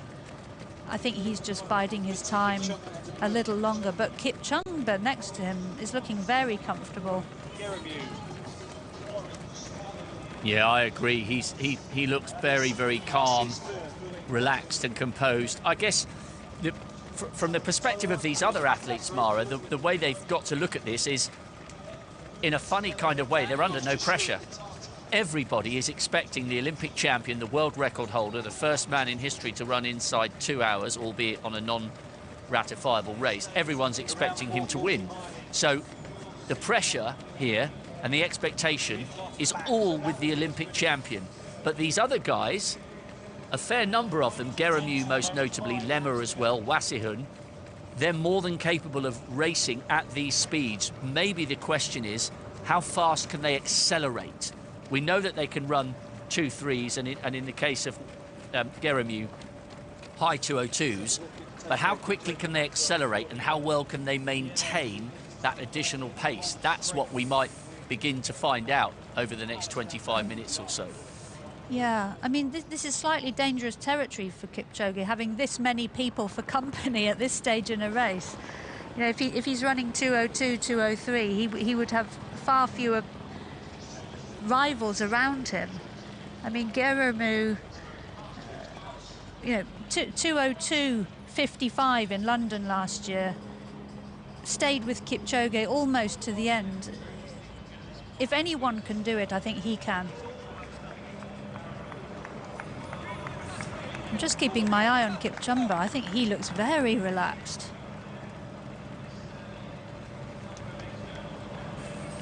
Well, he just discarded his cap.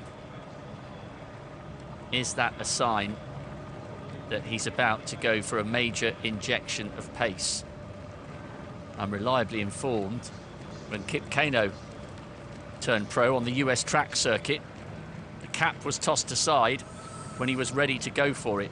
And if you go way back in the history books, when Alain Mimoun finally beat Emil Zatopek to an Olympic title, which he did in '56 in Melbourne over the marathon, he had a handkerchief tied around the top of his head, and he discarded that hanky. He said he never managed to find it. I interviewed him once in Paris. Absolutely extraordinary human being, sadly passed away now and fondly remembered by everybody connected to French sport.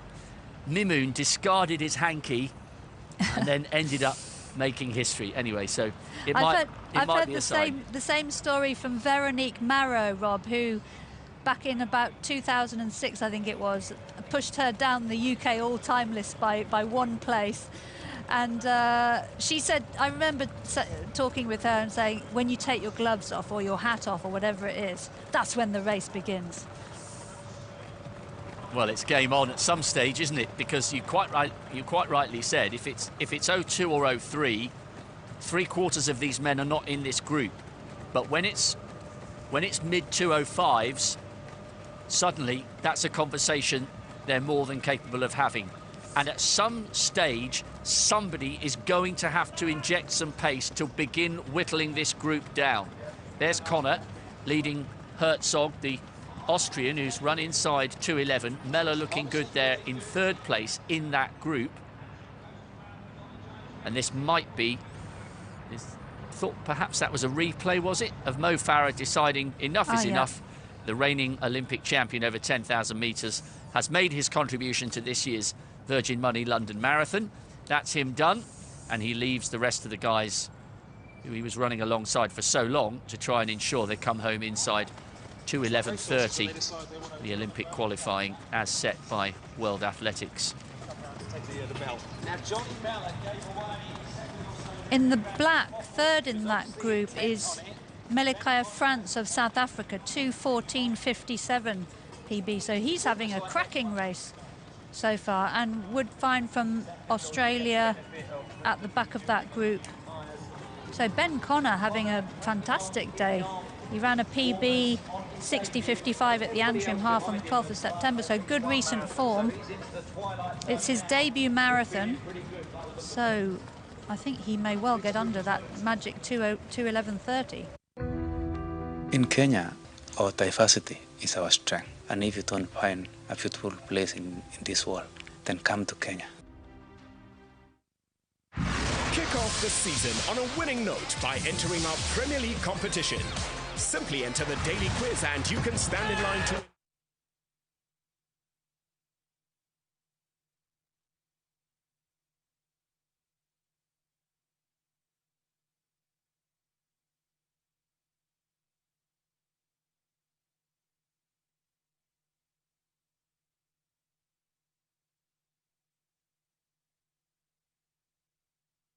Two joint winners of the very first 1981 London Marathon we saw there on the cutouts.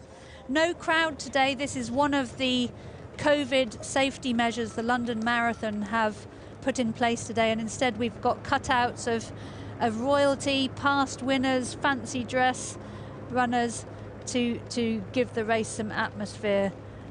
I must say hats off to the organisers. They've really done everything possible to put this race on safely. All the athletes had devices around their necks which buzzed if they got within 2 meters of anybody else. Frequent testing. We saw a couple of the women's finishes elbow bumping earlier, so this biosecure bubble around St James's Park has ensured that the athletes can compete safely. Of course, it's not only the athletes here today. A race like this takes a huge amount of preparation. We saw pictures yesterday of people building the finish gantry and these fences you can see around the course. Somebody's been out there putting down the blue line. So all those people will have been tested and following safety measures. So pretty huge task, but I hope London will inspire and be a model for other races to come during the pandemic. So Johnny Mellor just trying to hang on at the back of that group, but of course he already has the Tokyo qualification time.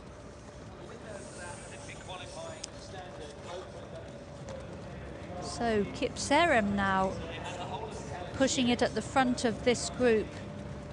I must say, Rob, all of these athletes look pretty comfortable, and it's surprising to see such a big group this far on in the race. At the back of that group in the blue t-shirt is Tamirat Tola, the 2017 Dubai champion, PB of 2:04.06, set in Dubai in 2018. And he came second in the London World Championships Marathon in 2017 with a time of 2:09.49. Yeah, I like Toller. He's got brilliant 10,000 metre pedigree. Easy to forget he got the bronze behind Farah, which we mentioned a little while ago in Rio. But this is, well, it's just not how either of us, I think, expected this race to pan out. Of course, Kipchoge might be feeling totally comfortable. I think they may have increased the pace a little bit, but it's 2:05 or maybe there or thereabouts. So if Kipchoge's feeling good, he should have a lot of running left in his legs. Last year, his winning time on the traditional London Marathon course, 2:02.37. He's now hugging that blue line. We've had a couple of people. Cisse Lemmer in the lime green, he had a crack at the front. The huge figure of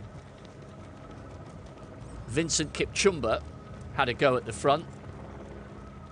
Those two queuing up once again. Geremu has tracked Kipchoge's every move. He is the fourth fastest in history, finishing second to Elliott last year. And this is a fascinating way for this race to now be unfolding. The times are almost an irrelevance. It's not going to be a world record. It's not going to be as fast as Kipchoge has produced perhaps on any of his previous 4 London Marathon wins. But now we get to see what he's like as a tactical racer. And, Mara, we might see some sensational acceleration coming. It's got to happen at some stage soon, because, as you quite rightly said, he might not want this to come down to a 200-metre burn-up. It's amazing. It's so intriguing and enthralling after so many months of not having any distance races. We've got a real cracker coming here for the elite men, following up Brigid Kosgei's successful London Marathon title defence a couple of hours ago. I mean, the received wisdom model in marathon racing, Rob, used to be that you win it well before the finish. You know, you put in a surge, let's say mile 22, 23, you drop your rivals, and then you just have to keep the gap. But such is the depth in men's marathon racing these days that more frequently we've seen sprint finishes decide these races. I can't remember Kipchoge winning in a sprint finish, so I suspect he's going to put the hammer down soon. But you just don't know. You know, the depth is so high, and this is relatively slow for these men, for the standard that these men have run before. You mentioned tight finishes. Do you recall Gezahaina Bera, the brilliant Ethiopian? I think there's some statistic along the lines of, across his Olympic title and world title and his London Marathon win, the combined winning margin that he had in all 3 races was less than 10 seconds. Because when he beat Baldini, which I think was 03 here, when he beat Baldini in 03, they were both given exactly the same time. Yeah, so Abera incredible. was one who left it incredibly late to try and win, and did so at 2 major championships. That's the beauty of having a sprint finish. You know, that's what we see Mo doing on the track. You know, he leaves it late and he knows he's got a sprint finish to beat everyone. I was the opposite. I don't have a sprint finish, so I was always trying to make my moves relatively early on in the race. Well, and you saw that mile split going through there, Mara. 5 minutes. We would not necessarily have been expecting that from Eliud Kipchoge. No. I think that's definitely a smile. It may be, Mara, he's just thinking, right, okay, today is not going to be about fast times. I'm not bothered about whether a 2:06 becomes a low 2:05s. Everybody knows I can run quick times. I'm going to do something spectacular and I'm going to win in a completely different way. He's clearly, if he's feeling good, and he looks like he is, he's clearly not bothered anymore about the time. Yeah, I mean, this time is relatively pedestrian for him. It's not going to be a record of any kind, but I'm getting a bit surprised he's leaving it this late. You know, normally at this stage of the race, we've got, what, less than 20 minutes to go. We would normally see Kipchoge out at the front with certainly fewer than, how many have we got here? 8 in this group? He might have 1 or 2 for company, but that's it. So this is a bit dangerous for Kipchoge, to my mind. Well, it's giving us a different race to enjoy and talk about, because this isn't, as you mentioned, this is certainly not what we would have been expecting. A couple of cheers there. Everybody, by the way, who's inside the cordon has passed a test. A couple of physios and agents, but not many. But every single person we can see along the side of the course, there aren't many of them, they have all passed tests. Yeah, we know this course is fast. David Weir, who'll be competing in the wheelchair race this afternoon, broke the 3-minute barrier on this course. We know it was considered as a venue for Kipchoge's sub-2 attempt, so it's very fast, but we haven't seen the times that we were expecting, and I think the weather possibly has put them off. A lot of new things this year, you know, difficulty training during a pandemic, different course, lack of competition. So it's possible some of these athletes aren't quite as sharp as they normally would be had they been racing in the months leading up. Well, we've lost a couple, but not many. There's still a huge array of talent in this group. You mentioned Shura Kitata, tiny figure that you can't really see in that pack. Second behind Eliud Kipchoge 2 years ago. Geremu right on Eliud Kipchoge's shoulder.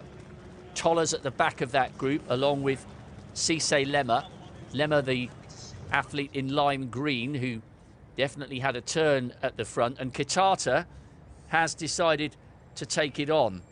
He's run inside the hour this year for the half marathon, but that was a long time ago, 8th in Houston, so relatively close to his PB.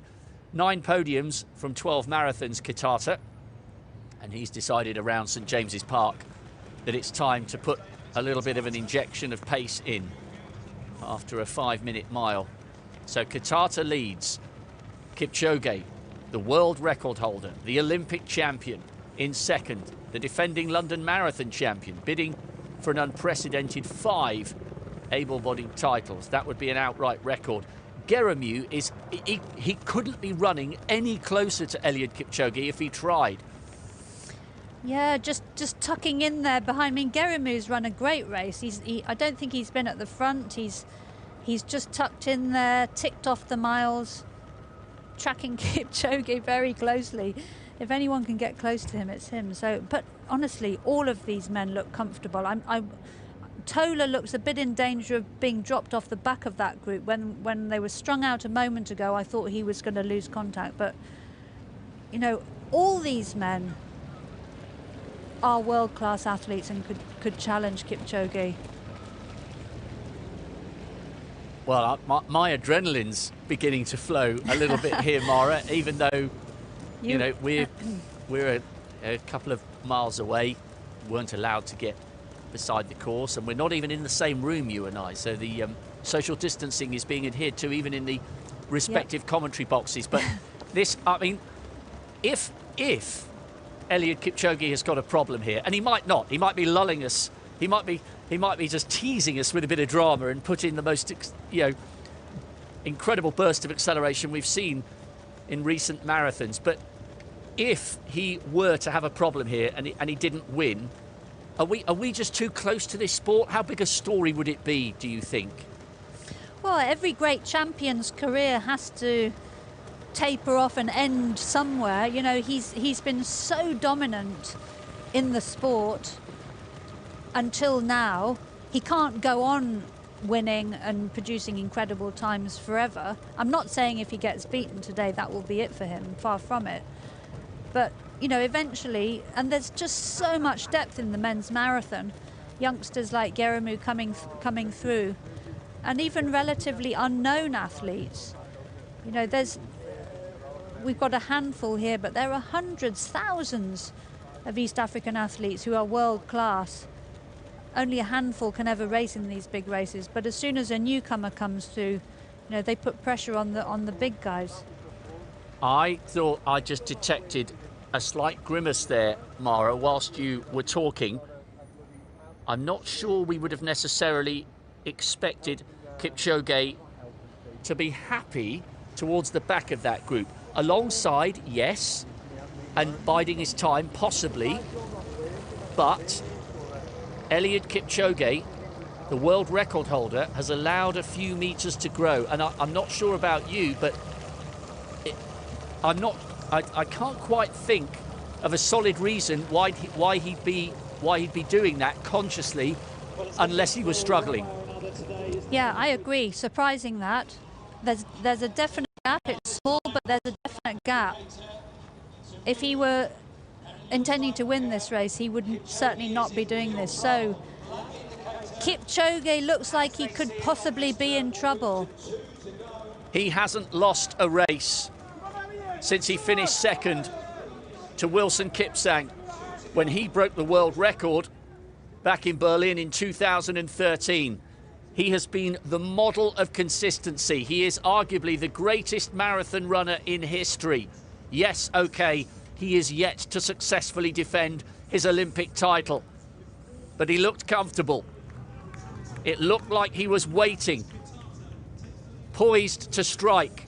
But Eliud Kipchoge, for the first time in his marathon career, is running into problems. It is the only reason he would be allowing a gap like this to grow. It is probably the only reason you would think why he would be running 3 to 4 minutes or 2 to 3 minutes slower than we've seen from him in any race other than the Olympic marathon, which was a totally different scenario. Kipchoge has got to find something here. I think possibly we may have seen and we may be witnessing his first moment of weakness as a marathon runner. Would you agree, Mara Yamauchi? Absolutely. The worst he's ever done in a marathon is second, and he's won every other race. So this is not something Kipchoge, not a position Kipchoge will want to be in. I'm just wondering, so Tola now dropped off that group. So real injection of pace, I think, is going on. We'll bring you the latest mile split as soon as we have it. Kipruto also dropped, so I think they're really pushing the pace at the front of that group. I mean, Kipchoge looks okay. He doesn't look like he's suffering that much, but just...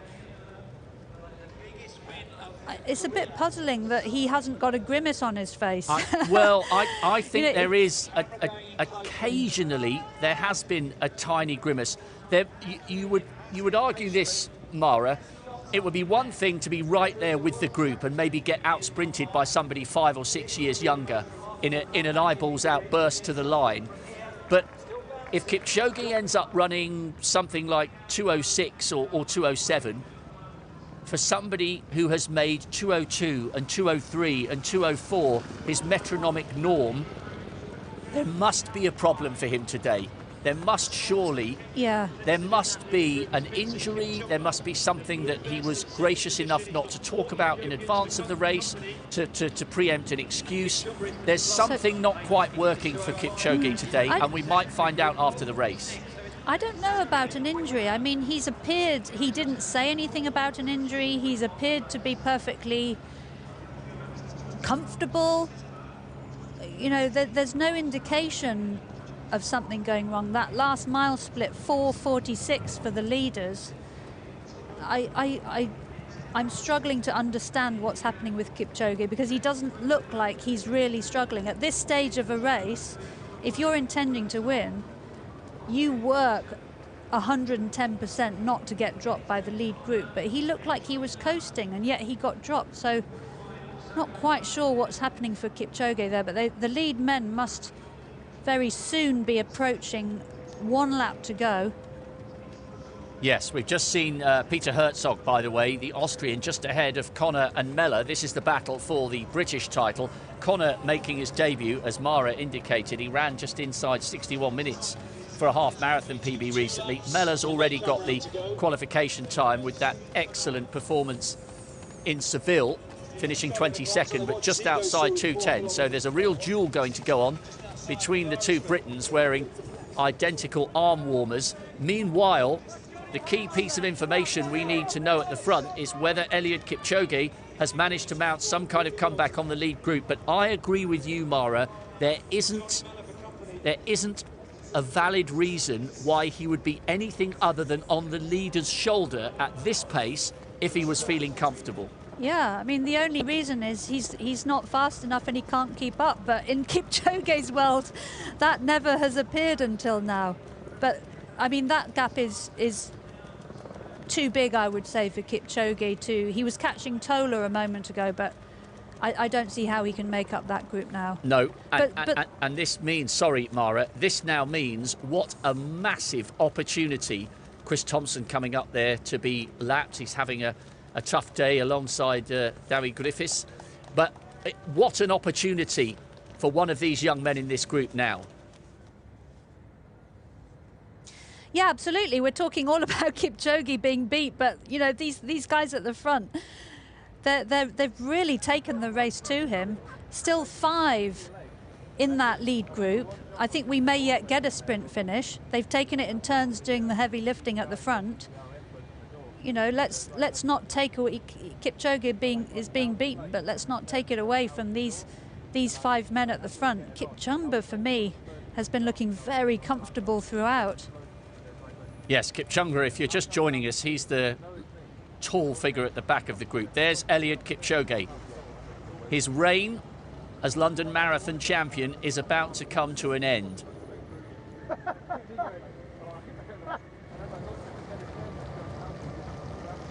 So Eliud Kipchoge is not going to become a 5-time London Marathon champion this year. What a race we've got now. Shura Kitata with the lime headband. He was second behind Kipchoge 2 years ago. Cisse Lemmer, there's the battle for the British title. Johnny Mella now coming past Connor. So these two having an absolute blinder. Johnny Mella, coached by Steve Vernon, lives up in the Peak District, so plenty of hills, but both these athletes, Connor doing his debut today, Johnny Mella already with the qualification time, but both of them looking very strong in these final stages. They'll be unaware of the drama unfolding up ahead.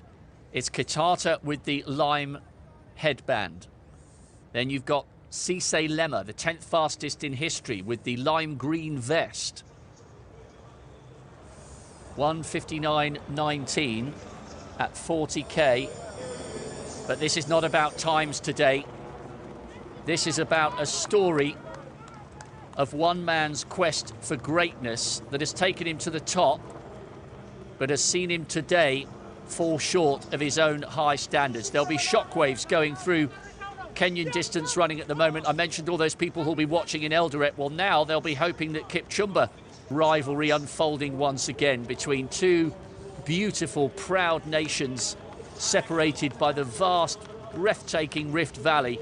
Lemmer and Geremu and Kitata for Ethiopia, with Kipchumba, the biggest of them all, from Kenya. Who has got the sprint finish and who has got the belief? Maybe, Mara, if you had to pick a favourite at the moment, Geremu has got a fantastic turn of speed. We see some fantastic distance races in India every year, and Geremu ran 59.11 in the brilliant Delhi half marathon way back in 2014. It's an indication that he's got good speed in his legs. He was just outside the top 10 in the 10,000 metres 5 years ago in Beijing, and he's been right on the leader's shoulders all the way through. He would love to. Maybe this is destined to be Geremu's day. If it is, he's putting himself in exactly the right position to strike. Absolutely. He's run a really smart race, you know, letting others do the hard work at the front, just tucking in there. You know, second here last year, second in Doha. Would be great to see him on top of the podium, but I think of these four, I think he and Kipchumba look the most comfortable to me. I think Wasihun is the figure we just saw, having just got dropped from that group. Yeah, I think that is Wasihun just gone through the camera there. Sorry, Mara. This reminds me of Daniel Wanjiru winning back in 2016, I think it was. Relative unknown, came from behind and won, and we it was a bit of a surprise. Well, we have had shock results and great drama and upsets, and this is in the process of becoming one of them as we watch this battle between Connor and Mellor for the British national title. Fantastic debut from Connor, who ran a very good half marathon as part of his preparation, and Mellor is backing up the excellent run he produced in Seville here, with another one in rather different conditions here in London, and he's maybe just beginning to show all that class against Connor. We'll keep a close eye on that one, and we'll keep an even closer eye on this four-way battle for glory between three Ethiopians and a Kenyan. A couple of lapped athletes not part of that group. Kitata, it's been interesting from Kitata, Mara, because it hasn't been a sudden burst of energy from him. It's been a gradual winding up, and they're all now perhaps beginning to really work, with maybe a question mark emerging for Lemmer, who allowed a metre or two to grow but is now closed up on Geremu just in front of him and is continually checking his watch. Maybe just an indication that he's feeling tired as he glances up towards Kipchumba. Yeah, Kitata's done the work at the front of this group for the last few miles. He looks slightly like he's labouring there. I mean, in these kind of circumstances, you know, if the pace is dawdling a bit and nobody wants to take it on, it's down to you to do it, and good on Kitata for doing it. But this is very hard to call. They all look comfortable. To look like he was in danger of being dropped, and now he comes surging through.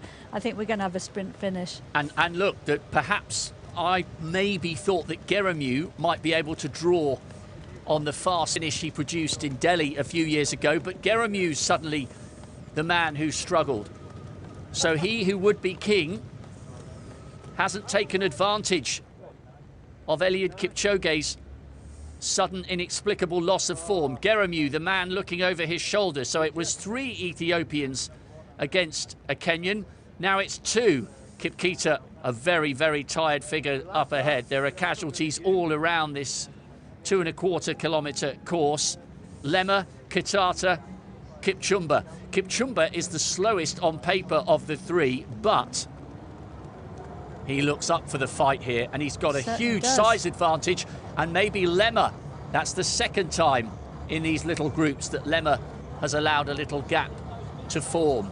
2:03.36, finishing third in Berlin last year.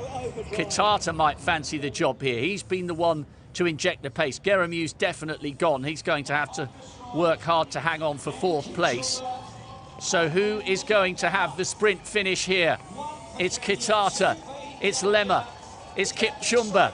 Will it be an Ethiopian or a Kenyan on top of the podium? If it's a Kenyan, it's not the one we were expecting. It's not going to be Eliud Kipchoge's day. It's a three-way battle for the line. Kipchumba's trying to pull away from Kitata, using those long legs, but Kitata's not finished. What a race, what a finish. It's Kenya against Ethiopia. The scalp of Eliud Kipchoge lies in wait for one of these men. And it's Shura Kitata. The time is an irrelevance, but what a win and what a way to do it. Kipchumba second, Cisse Lema third.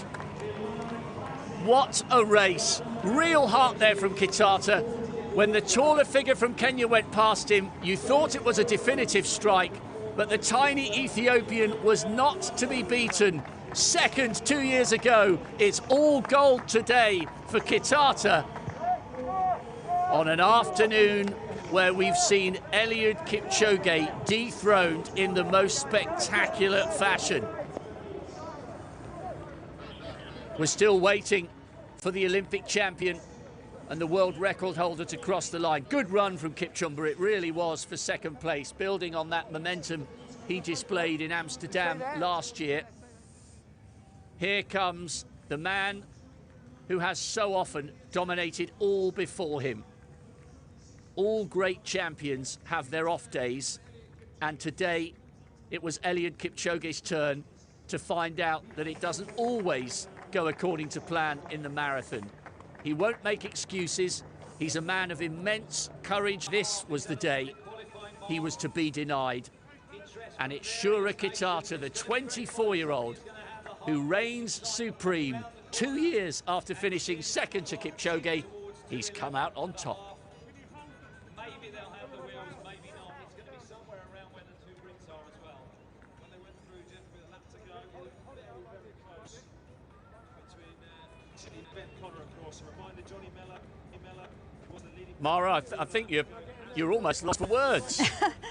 I was just checking Kipchoge's CV because I was fearing that it was a personal worst for him. And outside the Olympics, it was a personal worst. So I've been there before. Personal worsts are not good. So I just don't know what went wrong for Kipchoge there. But brilliant to see Kitata go one better than his second place 2 years ago. And what an amazing finish.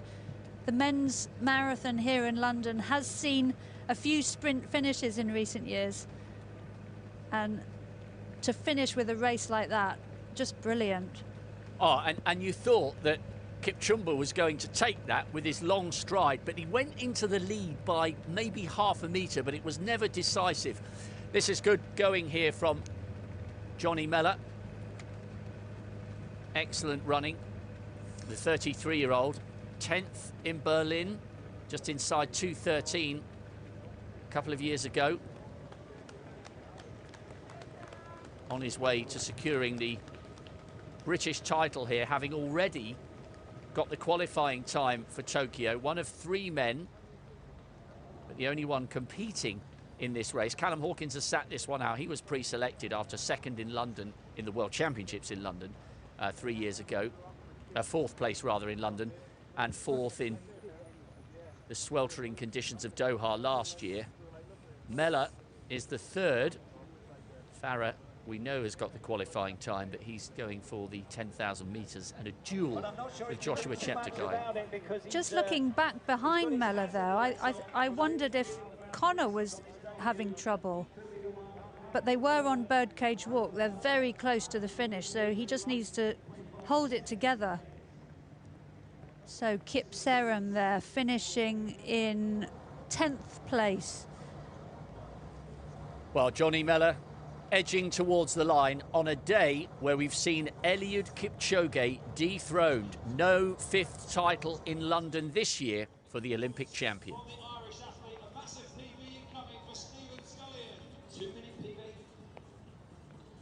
This is good work from Mellor.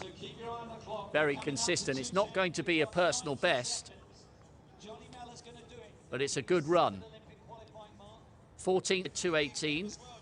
He was 18th last year with 2:13.5, and it looks like he's able to pull out a little bit of a sprint here.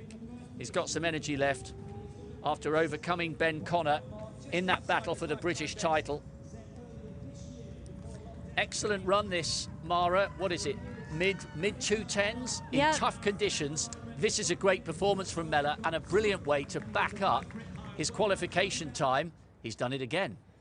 Yeah, 2 qualifications now from Johnny Mello. I think we'll definitely see him on the start line at Tokyo next year. Just outside his PB, PB 2:10.05, so within a minute of his PB. Great run from him. His previous best was 2 hours 13. Well, we're keeping a close eye on the clock here because it's 2:11.30 for the official qualification. Now, Woodfine.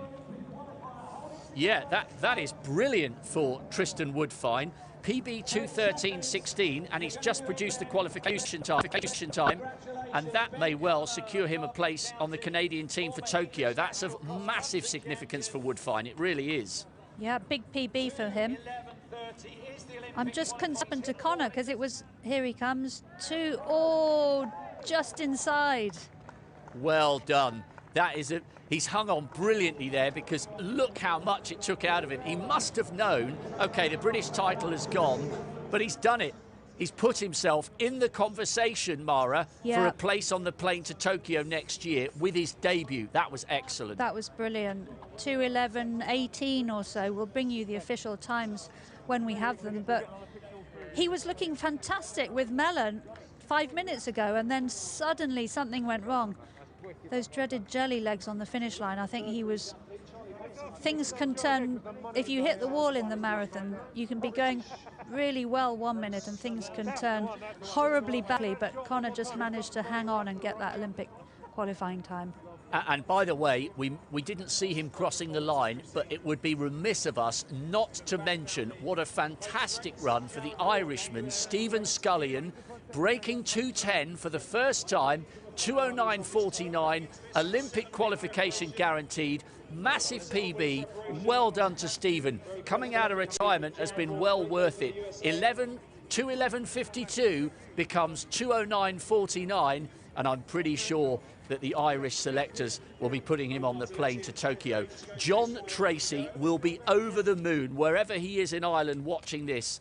The great Olympic marathon medalist from '84 and cross-country world champion. He will be elated for his countrymen there. Well done to Stephen Scullion. We've seen quite a few producing wonderful performances to just sneak home ahead of that marathon Olympic qualification time. Great performances and good strength and depth on a day that saw Eliud Kipchoge dethroned with the slowest time he's ever produced outside the Olympic marathon. It was destined to be Kitata's day, upgrading from his second place finish behind Eliud Kipchoge 2 years ago. What a win for Shura Kitata. It's not the quickest time we've seen in London, but that doesn't matter. It was a performance of real heart. Vincent Kipchumba follows up a wonderful win in Amsterdam last year with a great second place this time. Cisse Lemmer third, Geremu down in fourth after finishing second last year. But the big news, Eliud Kipchoge down in eighth, not to be today for the Olympic champion. So Brigid Kosgei was a world record holder who came here and delivered in London. Wonderful performance from her, beating her compatriot, the reigning world champion Ruth Chepngetich. Confirmation if you're just joining us. Kosgei took that one way outside her world record, but it doesn't matter. Sarah Hall came through brilliantly to outsprint the world champion Ruth Chepngetich.